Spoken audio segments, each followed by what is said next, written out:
So let's talk about generative AI. Is this the start of a massive technological revolution? The next big thing? Or is it just the most overhyped, most expensive thing we've seen in a long time? Well, today we're going to dig into that trillion-dollar question by looking at two things: the insane amount of money being poured into it versus how we are actually using it in the real world. Okay, so to really get a handle on what's happening, it helps to zoom out and look at the past. See, about every 10 or 15 years, a new tech platform comes along that just completely changes everything. We saw it with mainframes, then personal computers, the web, and of course, smartphones. The big question everyone's asking now is generative AI number 5 on that list? Is it the next huge shift? All right, if you want to make the case that this is a revolution, the first thing you have to do is follow the money. And the amount of cash flowing into AI right now, it's just staggering. It's like a modern-day gold rush, and it's pretty much all driven by a massive fear of being left behind. Let's just start with a number: $400 billion. That's what just four of the big tech companies plan to spend on AI in 2025. Now, to put that into perspective, the entire global telecom industry, all the phone and internet companies in the world, they spend about $300 billion a year. So yeah, this is an absolutely unprecedented fire hose of money aimed at one single thing. And it's not just the sheer amount of money, it's how fast it's happening. I mean, look at this chart. This isn't a gradual ramp up. It's practically a vertical line. The spending they're planning for 2025 is almost double what they thought it was going to be at the start of this year. So the industry isn't just betting big. They're doubling down on their bets in real time. But here's where all that digital gold rush money slams into a very real-world problem. See, unlike older software booms that were just limited by lines of code, this AI boom is hitting hard physical limits.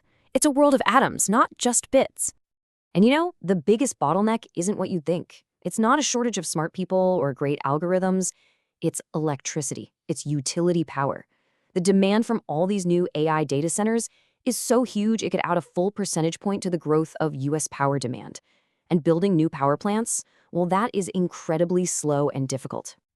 And look, this isn't just some theory. This is coming straight from the top.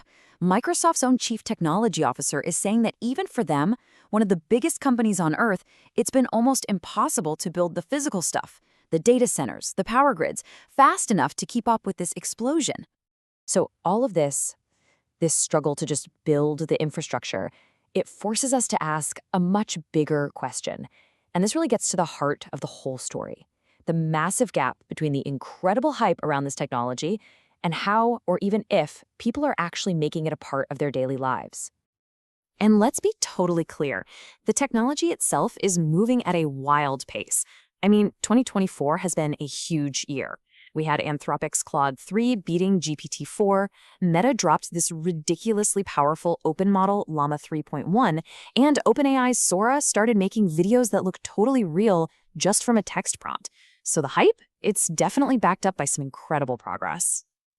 But with all that incredible power, here's the question that really brings it all back down to earth. Has any of this actually changed our day-to-day behavior?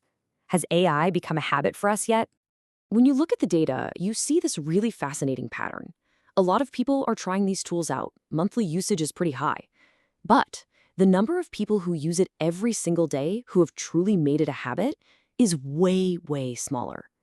There's a huge difference between just experimenting with something and actually integrating it into your life. And you see this exact same pattern with the poster child of AI, ChatGPT.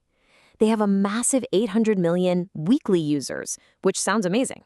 But it's very telling that they don't report daily users. That's the real metric for a true platform shift.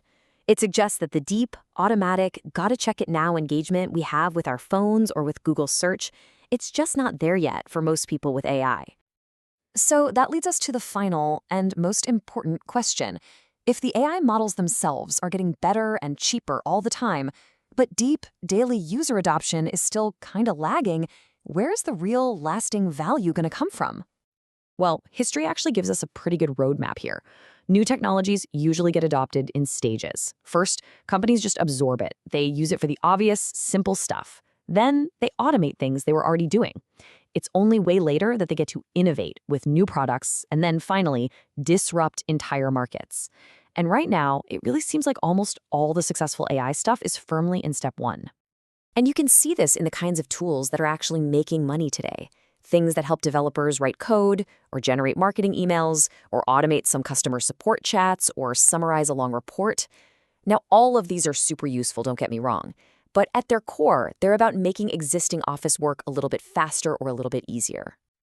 There's this quote that's been making the rounds in Silicon Valley that I think just perfectly nails the current moment. It's a little bit cynical for sure, but it really highlights that for a lot of people, the main thing AI is doing right now is just automating the boring parts of white-collar work. It's valuable, yes, but is it a revolution? So, as you watch this whole space evolve, that's really the framework to keep in your head. Is AI just a really, really powerful new form of automation, kind of like we've seen before? Or is it a genuine world-changing platform shift? And the answer to that isn't going to be in the investment numbers, and it's not going to be in the flashy tech demos. It's going to be found in our habits. The day that using AI becomes as natural and ingrained as checking your phone, that's when we'll know the revolution has truly arrived.